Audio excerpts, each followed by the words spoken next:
Hello all, welcome back to my channel Lava lifestyle. ನಾನು ನಿಮ್ಮ ಪ್ರೀತಿಯ Lavanya.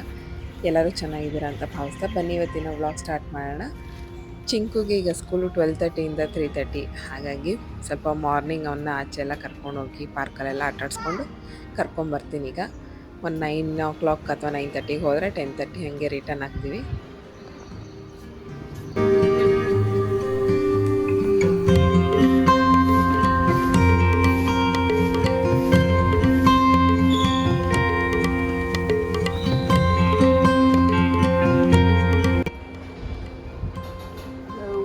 Hi ಮಾಡು, ಸಬ್ಸ್ಕ್ರೈಬರ್ಸ್ ಹಾಯ್ ಮಾಡು. ಹಾಯ್ ಎಲ್ಲ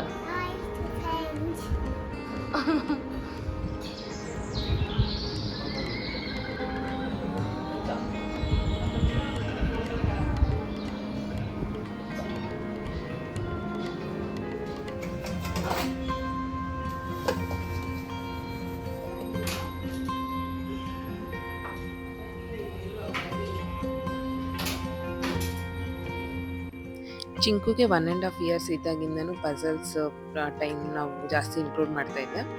ಏನಂದರೆ ಅವ್ರಿಗೆ ತುಂಬ ಇಂಟ್ರೆಸ್ಟು ಮತ್ತು ಕ್ಯೂರಿಯಾಸಿಟಿ ಪಝಲ್ ಮಾಡೋದು. ಅಂದರೆ ನಾನೇ ಮಾಡಿಸಿಲ್ಲ ಅಂದರೆ ಅವರೇ ಎತ್ಕೊಂಡು ಬಾ ಮಾಮ್ ಪಝಲ್ ಮಾಡೋಣ ಅಂತ ಕೇಳ್ತಾರೆ, ಅಷ್ಟು ಅವ್ರಿಗೆ ಇಂಟ್ರೆಸ್ಟ್ ಇದೆ.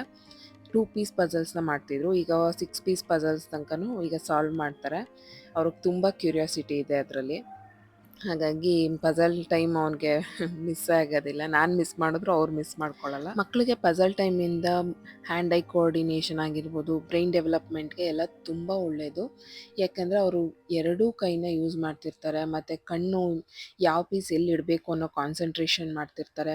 ಮತ್ತು ಗಮನ ಒಂದೇ ಹತ್ರ ಇದ್ದರೆ ಮಾತ್ರನೇ, ಫೋಕಸ್ ಆಗಿದ್ದರೆ ಮಾತ್ರನೇ ಪಝಲ್ ಸಾಲ್ವ್ ಮಾಡೋಕ್ಕಾಗತ್ತೆ. ಹಾಗಾಗಿ ಇದೆಲ್ಲ ನಮಗೆ ಫೋಕಸ್ ಮತ್ತು ಅವರ ಒಂದು ಕಡೆ ಸಿಟ್ ಮಾಡೋದಕ್ಕೆ ಸ್ವಲ್ಪ ಪೇಷನ್ಸ್ ಕಲಿಯೋದಕ್ಕಾಗಿರ್ಬೋದು, ಇದೆಲ್ಲನೂ ಸಹ ನಮಗೆ ಒಂದು ಪಝಲ್ ಕಲಿಯೋದ್ರಿಂದ, ಅವ್ರಿಗೆ ಪಝಲ್ ಟೈಮ್ನ ಇಂಟ್ರೊಡ್ಯೂಸ್ ಮಾಡೋದ್ರಿಂದ ಇದೆಲ್ಲ ಸ್ಟೆಪ್ಸ್ನು ನಾವು ಅಚೀವ್ ಮಾಡ್ಬೋದು. ನಾನು ಇದನ್ನು ಸ್ಟಾರ್ಟ್ ಮಾಡಿದಾಗಿಂದನೂ ಅಷ್ಟೇ ಅವ್ರು ತುಂಬಾ ಚೇಂಜಸ್ ಆಗಿದ್ದಾರೆ. ಮತ್ತು ಅವ್ರಿಗೂ ಇದರಲ್ಲಿ ಇಂಟ್ರೆಸ್ಟ್ ಇರೋದ್ರಿಂದ ಜಾಸ್ತಿನೇ ಅದ್ರ ಪಝಲ್ಸ್ ಜೊತೆ ಟೈಮ್ ಸ್ಪೆಂಡ್ ಮಾಡ್ತಾರೆ. ತುಂಬ ಖುಷಿ ಆಗುತ್ತೆ. ಅವ್ರು ಏನು ಮಾಡ್ತಾರೆ ಅಂದರೆ, ಒಂದು ಆಗಿಲ್ಲ ಅಂದರೆ ಇನ್ನೊಂದು ಟ್ರೈ ಮಾಡ್ತಾರೆ. ಅಕಸ್ಮಾತ್ ಆ ಪೀಸ್ ಆ ಆ್ಯಂಗಲಿಂದ ಸೆಟ್ ಆಗಿಲ್ಲ ಅಂದರೆ ಇನ್ನೊಂದು ಟ್ರೈ ಮಾಡ್ತಾರೆ. ಅದಕ್ಕೆ ಎನ್ಕರೇಜ್ಮೆಂಟ್ ಮಾಡಿ. ಫಸ್ಟೇ ಸ್ಟಾರ್ಟಿಂಗೇ ಪರ್ಫೆಕ್ಟಾಗಿ ಮಾಡಬೇಕು ಅಂತ ಅವ್ರಿಗೆ ಬೈಯೋದಾಗಿರ್ಬೋದು, ಹಾಗೆ ಮಾಡಿದ್ರೆ ಅವ್ರು ಇಂಟ್ರೆಸ್ಟೇ ಕಳ್ಕೊಂಬಿಡ್ತಾರೆ. ಹಾಗಾಗಿ ಸ್ವಲ್ಪ ಅವ್ರು ಏನು ಮಾಡ್ತಾರೆ ಅಂತ ಮಾಡೋಕ್ಕೆ ಬಿಡಿ. ನೀವು ಸುಮ್ಮನೆ ಕುತ್ಕೊಂಡು ನೋಡಿ ಏನು ಮಾಡ್ತಿದ್ದಾರೆ ಅಂತ. ಅವ್ರಿಗೆ ತುಂಬ ಗೊತ್ತಾಗಲಿಲ್ಲ ಅಂದಾಗ ನೀವು ಹೆಲ್ಪ್ ಮಾಡಿ. ನೋಡಿ ಈ ಥರ ಆಗ್ಬೋದೇನೋ, ಈ ಥರ ಟ್ರೈ ಮಾಡು, ಹಿಂಗೆ ತಿರುಗಿಸಿ ನೋಡು, ಆ ಥರ ಹೆಲ್ಪ್ ಮಾಡಿ ಅವ್ರಿಗೆ. ಸೊ ಸ್ಟಾರ್ಟಿಂಗೇ ತುಂಬ ಪರ್ಫೆಕ್ಟಾಗಿ ಮಾಡಿಬಿಡ್ಬೇಕು ನೀನು, ಇದು ಈ ಥರ ನಾವು ಮಾಡ್ತಾರೆ ಅಂತ ಅವ್ರಿಗೆ ಡಿಮೋಟಿವೇಟ್ ಮಾಡಬೇಡಿ.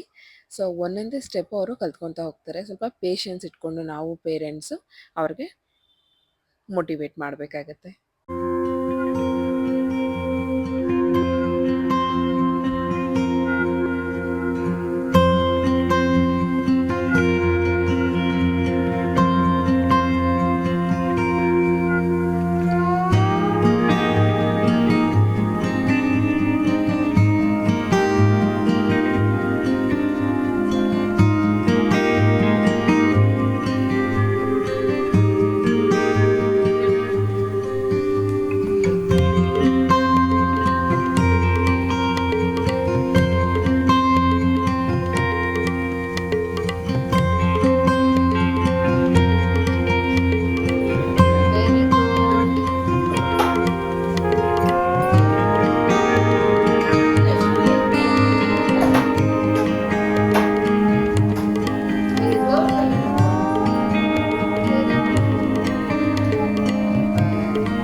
ಬಾಯ್ ಬಾಯ್ ಬಾಯ್.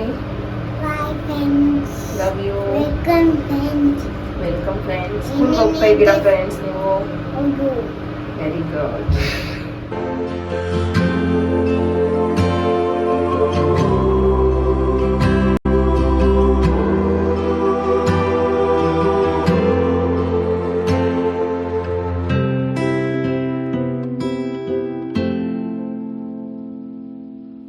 ಇದು ಡಾಕ್ಟರ್ ಪೂರ್ವಿ ಮೇಡಮ್ ಅವರ ಒಂದು ರೆಸಿಪಿ ಮೈಕೈ ನೋವಿಗೆ ಅಂತ ಹೇಳಿ. ನಾನು ಪ್ರೀವಿಯಸ್ ವ್ಲಾಗಲ್ಲಿ ಹೇಳಿದ್ದೆ ನಂಗೆ ಸ್ವಲ್ಪ ಮೈಕೈ ನೋವು ಮತ್ತು ಹುಷಾರಿಲ್ದಂಗೆ ಆಗ್ತಿದೆ ಅದರಿಂದ ಅಂತ.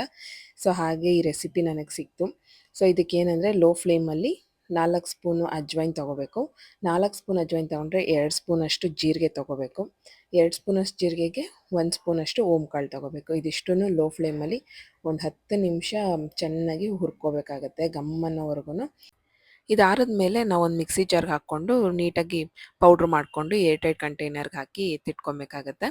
ಇದನ್ನು ರಾತ್ರಿ 1 ಗ್ಲಾಸ್ ನೀರಿಗೆ 1 ಸ್ಪೂನ್ ಹಾಕಿ ಕುಡಿಬೇಕು.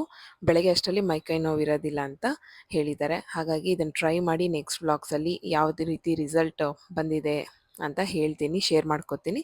ಸೊ ಇದಾಗಿತ್ತು ಇವತ್ತಿನ vlog. Thank you for watching. Subscribe ಮಾಡ್ಕೊಳ್ಳೋದು ಮರಿಬೇಡಿ. See in the next vlog.